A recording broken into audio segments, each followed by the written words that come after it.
Hello viewers, leo nilisikia I heard that there's something very important going on here at the bridge.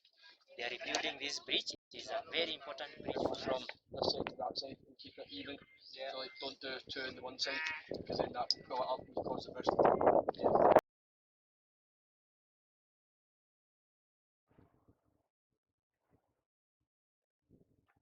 Wow.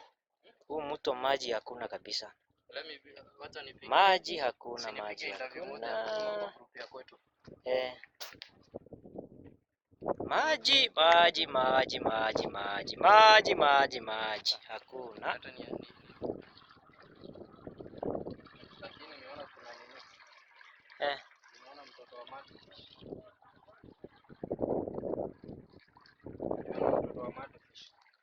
Mtoto wa madfish. Lakini kwa kunanga tu wale samaki wengi. Kama ni kwingine. Kama hizo sasa unaona. Ndio ni samaki kama ni kitu kimeangusha. Ni mtu ameangusha kitu. Basi hapo kuna nini hapo sio kwa responsible.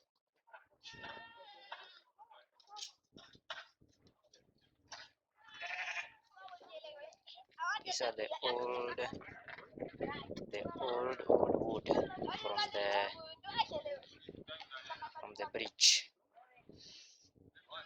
Hello viewers, leo nilisikia I heard that there's something very important going on here at the bridge.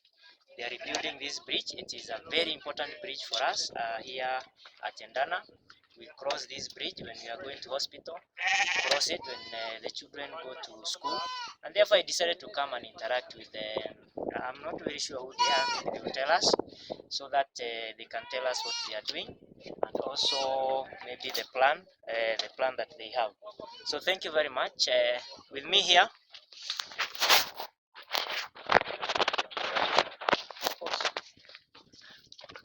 Yes, how are you? Very good, thank you. Yeah, again, my name is Bonefish. Maybe you can introduce yourself. I'm Lieutenant Thackeray from the Royal Engineers, British Army. We're just down here right now doing some upgrades for a local bridge for Segera. Yeah, so this is a very important bridge for us. We really appreciate. Maybe you would like to hear maybe what's your plan, what's the challenges that you are doing. Yeah, absolutely. So we've been down here for about 3 days now. When we arrived, the old bridge was in quite bad state. Quite a few of the slats had come out, and as you can see from the old fencing along the side, it was quite dangerous getting caught on things. I even managed to cut my hand open when I came down here the first time.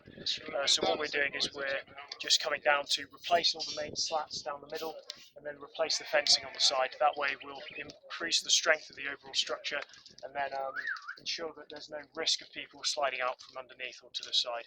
That's it. We're not affecting the main structure at all, just doing bits and pieces there. And as you can see, we're screwing U-bolts in underneath, which will offer a bit more stability than the old system.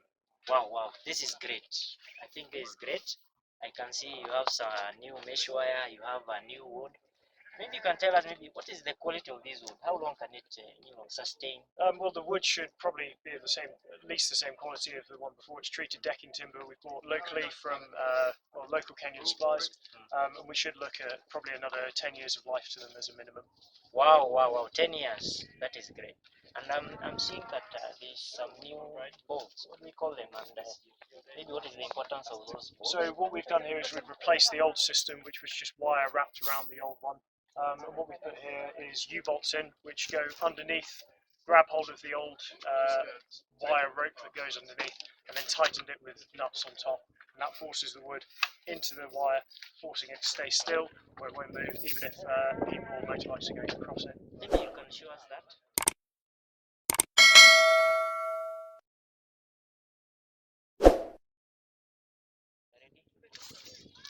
Yeah, so maybe you can tell us that this system that you are trying to explain. Yeah, absolutely. So what we've got here is what we'll do is we'll take the old planking out, leave the old strong wire that's in underneath as the main structure, replace the new treated decking timber on top, which is 2 inches thick, and then using this here, one of these U-bolts, we'll insert it from underneath, and then put on these nuts, locking them down with some washers, and then on top we'll finally put a locking nut to stop any U-bolt from trying to unscrew them later on down the line. That will create a strong, solid structure. And as you can see, none of these are going to move at all. Wow, wow, wow. This is commendable, very commendable. Maybe from apart away from the work, maybe when you are here, what do you eat? Do you eat our food, or this is now on the social part? Yeah, so we've been, while we've been here, we've been eating a sort of mixture of our own rations we've had, but we've been sourcing some local food supply from here. We've had some of the rice, we've had some of the chicken, having that for me too. I think we managed to supply some chickens and some goats, and because we have members of the Nepalese community here, we're also going to conduct some social feeding, which will involve, I think, a few members of the community as well. So that's what we've been doing socially, and then in the evening we've been staying up with the mission, who've been kind enough to host us and have been really quite wonderful hosts. Wow, that is great. So any other programs around, maybe? Not right now. For this one, this was brought to us by the local MP, I believe her name's Sarah. She was kind enough to bring this to Batuk, and then as we are out here for 3 months, we're just coming out, bringing these supplies which we bought ourselves from local vendors, and then we're just looking to upgrade. It's the same process for anyone else. If there are any projects in the area, the key is to go to your local MP, who will raise it to Batuk, and then there's potential that we can help out there. But and that's what we're doing here. That is Going great. through local government. That is great. I really appreciate it. Thank you very much. Thank you.